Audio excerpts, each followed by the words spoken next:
నమస్తే, welcome to Aadyam media. నేను మీ స్వర్ణ. ప్రస్తుతం మనతో పాటు ఉన్నారు పొలిటికల్ అనలిస్ట్ అడిసిమిల్లి శ్రీనివాసరావు గారు. శ్రీనివాసరావు గారు, మీరు పొలిటికల్గా ఎంత బాగా మాట్లాడతారో సినిమాల గురించి కూడా అంతే బాగా మాట్లాడతారు. అంటే పొలిటికల్గా మీకు ఎంత పరిజ్ఞానం ఉంది, ఎంత ఎక్స్పీరియన్స్ ఉందో సినిమాల పరంగా కూడా అంత ఎక్స్పీరియన్స్ ఉంది. సో మీరు సినిమాల గురించి కూడా మాట్లాడితే బాగుంటుందని మాకు అనిపించిందండి. తట్టు మీరు మాట్లాడేటప్పుడు మీ ఆంధ్ర అది తెలుస్తుంది. ఆంధ్ర అంటే నేను కూడా ఆంధ్రనే, మీరు ఆంధ్ర వాస్తవ్యులు కాబట్టి అట్లా అన్నా. నేను ఆ సెన్స్ ఆఫ్ హ్యూమర్ తెలుస్తుంది. ఫస్ట్ ఆఫ్ ఆల్ మనం వెలుగు నీడలు సినిమా గురించి ఒకసారి చెప్పండి. మీరేం చెప్తారా సినిమాకి సంబంధించి? ఇది దుక్కుపాటి మధుసూదనరావు గారు అన్నపూర్ణ పిక్చర్స్ మీద బ్యానర్ మీద తీసిన సినిమా అండి. ఆదుర్తి సుబ్బారావు గారు డైరెక్టర్. దానికి కథా మాటల ఆత్రేయ గారు. ఇది ఈ సినిమా గురించి ఎందుకు చెప్పుకోవాలంటే మన 1961లో వచ్చింది సినిమా. నేను పుట్టడానికన్నా ముందు సంవత్సరం ముందు వచ్చింది. అయితే ఈ సినిమా మొదటి రిలీజ్లో అప్పుడు మేము చిన్నవాళ్ళం కాబట్టి చూడలేదు. తర్వాత మేము డిగ్రీలోకి వచ్చిన తర్వాత చూశాను నేను ఈ సినిమా. వెలుగు నీళ్ళ సినిమా దాదాపు 20 ఏళ్ళ తర్వాత, అది రిలీజ్ అయిన 20 ఏళ్ళ తర్వాత చూశాను ఆ సినిమా. ఎలా చూసారు? ఇప్పుడంటే యూట్యూబ్ సెకండ్ రిలీజ్లో వచ్చేయండి. అప్పుడు సెకండ్ రన్ థర్డ్ రన్ అలాగే వచ్చి ఈ సినిమా వచ్చేవా విపరీతమైన ఆదరణ ఉండేది వాటికి. ఆ సినిమాలకి విపరీతమైన కొత్త సినిమా ఓపెనింగ్ ఎలా ఉంటుందో అలా ఉండేది. నేను ఆ సినిమాని రాజమండ్రిలో చూశాను. నేను 82 ఆ ప్రాంతంలో చూసిన తర్వాత మరుసటి రోజు మళ్ళీ వెళ్ళాను. సినిమా రిలీజ్ అయినా అంటే ఫస్ట్ సెకండ్ టైం రిలీజ్ అయినప్పుడు వెళ్ళారు మీరు? సెకండ్ రిలీజ్ థర్డ్ రిలీజ్ అయ్యి ఉంటుంది. Third release. ఇప్పుడు సినిమాలు రిలీజ్ అవుతుంటుంటే రిలీజ్ అవుతుంటుంటే అదో వింతగా చూస్తున్నాం మేమైతే. అలాగే మాకు తెలీదు ఇప్పుడు సినిమా రిలీజ్ అవుతుందో ఎప్పుడు వస్తుందో ఎప్పుడు పోతుందో తెలియట్లేదు. Present as on date now. అవును. అంతకుముందు అయితే కొద్ది రోజులు 100 రోజులు ఆడి అలాగేదో. అప్పట్లో సినిమాలు విజయవంతమైతే 10 వారాలు 15 వారాలు అదే జూబ్లీ హిట్ అలాగే అనుకునేవారు. 12 వారాల్లో 15 వారాల్లో 20 వారాలు అలాగే నడిచి ఈ సినిమా సూపర్ హిట్ అయింది. మొదట్లో వచ్చినప్పుడు మంచి పాటలు ఉంటాయి అందులో. ఈ సినిమా చాలా బాగుంటుందని చాలామంది చెప్పారు. 2-3 సార్లు అంటే నాకు అవకాశం దొరుకుంటుంది. టూరింగ్ టాకీస్లో వచ్చే ఉంటాయి ఆ 20 ఏళ్ళ లోపల. నేను చూడలేదు. కానీ రాజమండ్రిలో రిలీజ్ అయినప్పుడు మళ్ళీ రిలీజ్ చేసినప్పుడు చూశాను సినిమా. చూస్తే ఆ సినిమా చూసిన వెంటనే మళ్ళీ మరుసటి రోజు వెళ్ళాను. రెండోసారి మళ్ళీ మరుసటి రోజే చూశాను రెండోసారి కూడా. అంటే అంత బాగా నచ్చింది సినిమా నాకు అది. అంటే అప్పట్లో ఉన్న సినిమా గొప్పతనం ఏంటంటే, ఆ దర్శకుల గొప్పతనం ఏంటంటే, ఒక కథ అనుకుంటే ఆ కథ చిక్కటి కథనే చిక్కటి పాల్లో కాఫీ డికాక్షన్ పోసి మంచి కాఫీ తాగినట్టుగా ఉండేది కథ. ఇప్పుడు అంతా కూడా పాల్చగా చేసేస్తున్నారు. ఏదో గవక్క తాగేసి పక్కన పడేది 2 గంటల, అప్పుడు 3 గంటలు మినిమం ఉండేది సినిమా. అసలు కథలో కథ ప్రారంభం మొదలుపెట్టి చెప్పుకుంటా వెళ్ళేవారు కథ అంతా చాలా జాగ్రత్తగా పద్ధతిగా. అంత మంచి సినిమా ఉంటుంది వెలుగు నీళ్ళ సినిమా. కారణమే మన దాని గురించి ఎందుకు మాట్లాడుకోవాలంటే మంచి ఆశావహ దృక్పథం, అంటే ఆప్టమిస్టిక్గా ఉంటుంది అన్నమాట. జీవితంలో ఆశను ఎప్పుడు వదులుకోకూడదు అనేటువంటి ఆ సారాంశం, ఆ కథ తాలూకు సారాంశం ఏంటంటే ఆశ ఎప్పుడు వదులుకోకూడదు, ఆశాదృక్పథంతో ఉండాలనేటువంటి సారాంశం. హీరోయిన్ ఉంటారు, ప్రేమించుకుంటారు కానీ కుదరదు, వాళ్ళిద్దరికి విడిపోతారు. హీరోయిన్ వేరే ఇంకొక డాక్టర్ని పెళ్లి చేసుకోవాల్సి వస్తుంది. ఆ డాక్టర్ మరణిస్తాడు. అలాగే ఇతనికి ఇష్టం ఏమన్నా లేకపోయినా ఇతనికి ఏదో ఇంకొక గిరిజ, ఇప్పుడు సావిత్రిని వదిలేసి ఏటకూరని వదిలేసి తోటకూర తింటాడు ఎవడన్నా.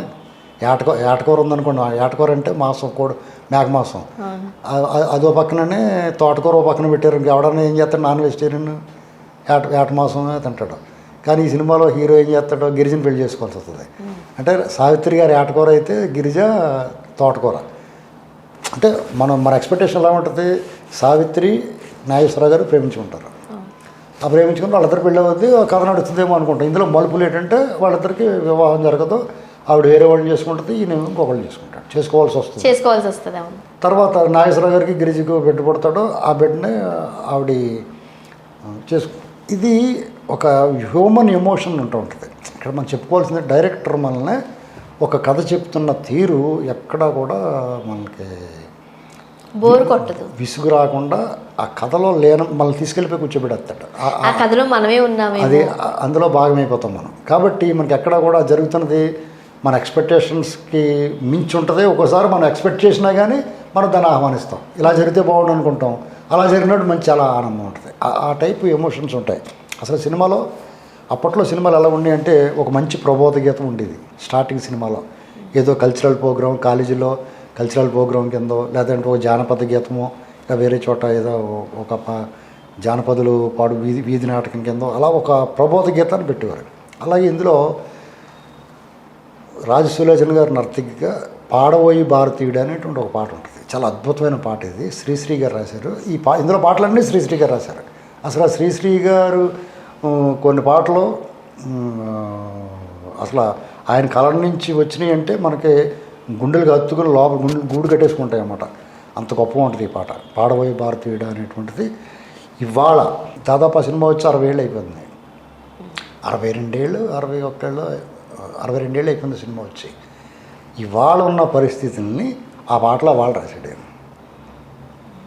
అంటే భారతదేశానికి స్వతంత్రం వచ్చింది, మనం కళలు కంటున్నాం, మంచి రోజు వస్తుంది, మహాత్ముడి కళ్ళ కన్నది నెహ్రూ గారి కళ్ళ కన్న రోజు ఉంది, ఏం కంగారు పడక అంతా బాగుంటుంది అని చెప్తానే ప్రతి మనిషి మరి ఒకరిని దోచుకునేవాడే స్వార్థంతో పెరిగిపోయారు. ఆ స్వార్థం వదులుకోవాలి. ఇలాగ అసలు ఒక అద్భుతమైన గీతం అండి అది. అసలు ఆ సాహిత్యం చూస్తుంటే మనకి ఇవాళ ఉన్న పరిస్థితుల్ని అంటే రవి కాంచిన చోట కవి కాంచను అంటారు. అంటే సూర్యుడు వెళ్ళని చోట కూడా కవి వెళ్ళి చూసి రాస్తాడనమాట. అంటే అంత అద్భుతం. 60 ఏళ్ళ తర్వాత భారతదేశం ఎలా ఉంటుందో అవాళ 60 ఏళ్ళ క్రితం ఎలాగ ఉందో అంత అవాళ రాసాడు పరిస్థితులను బట్టి. కానీ అంతకు మించి దారుణమైన పరిస్థితులు కూడా ఊహించి రాసేసాడు కదా మరి. అది అలా ప్రబోధ గీతం శ్రీశ్రీ గారు. అందులోనే ఇంకొక అభ్యుదయ సాంగ్ ఉంటుంది. అంటే శ్రీశ్రీ గారి దాంట్లో విప్లవం ధ్వనిస్తూ ఉంటుంది. అంటే అభ్యుదయం బడుగు ఇక్కడ హీరోయిన్లు వ్యాహాళికి వెళ్తారు, అంటే షికారుకి వెళ్తారు చిన్న బోట్ మీద. ఇప్పుడు హుస్సేన్ సాగర్లో గట్రా బోట్లు వేసి తిరుగుతూ ఉంటారు.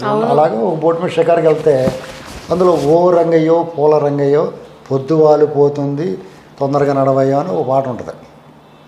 ఈ పల్లెలకి పొలాల్లో పనులకి వెళ్ళిన వాళ్ళందరూ ఇంటికి వెళ్ళిపోతా పాడుకుంటూ ఉంటారు అంతా. అసలు ఆ పాట వింటుంటే మనం ఎక్కడికో మైకంలో ఒకలా వెళ్ళిపోతాం. అసలు ఆయన టచ్ చేసిన విషయం చూసుకుంటే ఇది ఎవరైనా సరే దొరికితే ఈ సినిమా యూట్యూబ్లో దొరుకుతుంది చూడండి. అలాగే ఆ పాటలు కూడా పెట్టుకుని వినండి. ఇలాగ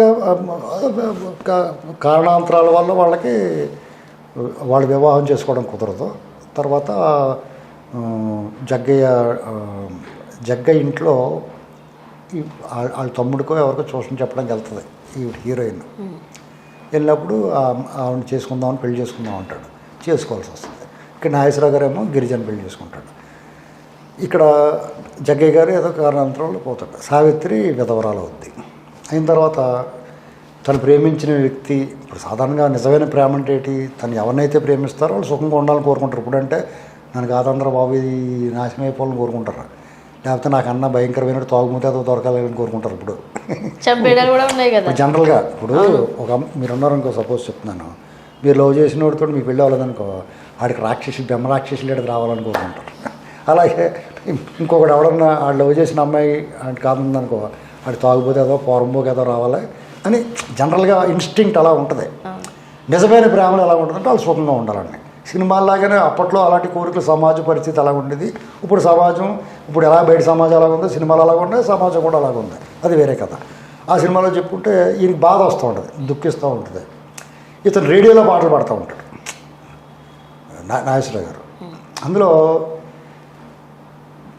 వాళ్ళ బిడ్డనే వీళ్ళ బిడ్డనే సావిత్రి సాగుతూ ఉంటుంది. అన్ని రిలేషన్స్ బాగానే ఉంటాయి.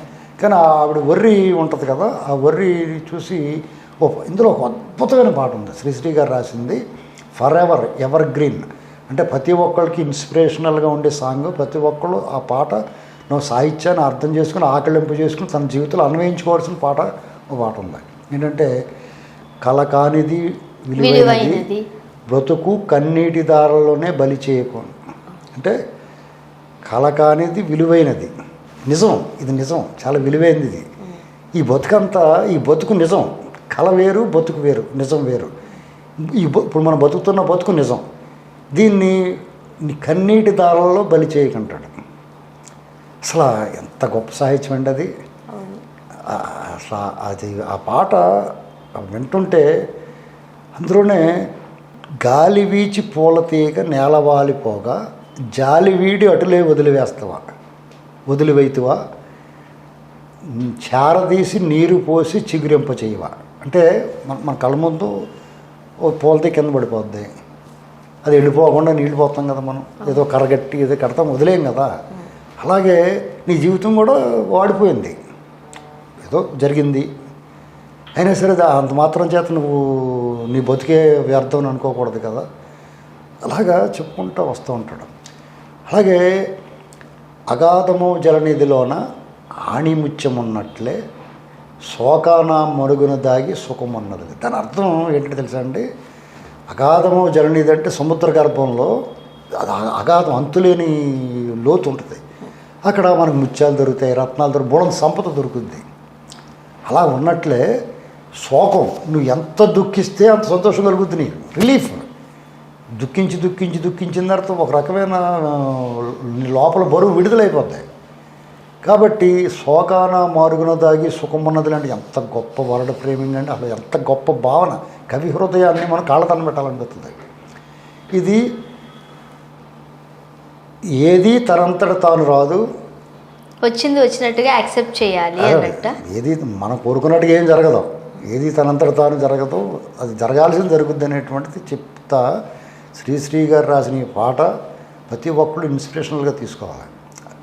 దుప్పాటి మధుసూదనరావు గారు నిర్మాత, అభిరుచికల నిర్మాత, అన్నపూర్ణ బ్యానర్ మీద. తర్వాత అది నాగేశ్వరరావు గారు అన్నపూర్ణ పిక్చర్స్ మార్చుకున్నాడు. కానీ దానికి ఆదుర్తి సుబ్బారావు గారు మెచ్చుకోవాలి. ఇక్కడ ఇటువంటి కథలో గొప్ప అద్భుతమైన చిత్రరాజాలు నిర్మించింది. ఇందులో పెండ్యాల నాగేశ్వరరావు గారు సంగీతం, మ్యూజిక్. ఈ సినిమా ఎంతకంటే మనం ఆ సినిమా గురించి ఎక్కువగా మాట్లాడి వర్ణించడానికి మన స్థాయి సరిపోదండి. అంటే ఆ సినిమాని ఇవాళ చాలా లెంగ్తీగా ఉంది, 3 గంటలు ఉంటుంది, 2.5 గంటలు, 30 గంట, 2.30 గంటలు ఉంటుంది అనుకోకుండా ఆ సినిమాని చూడాలి.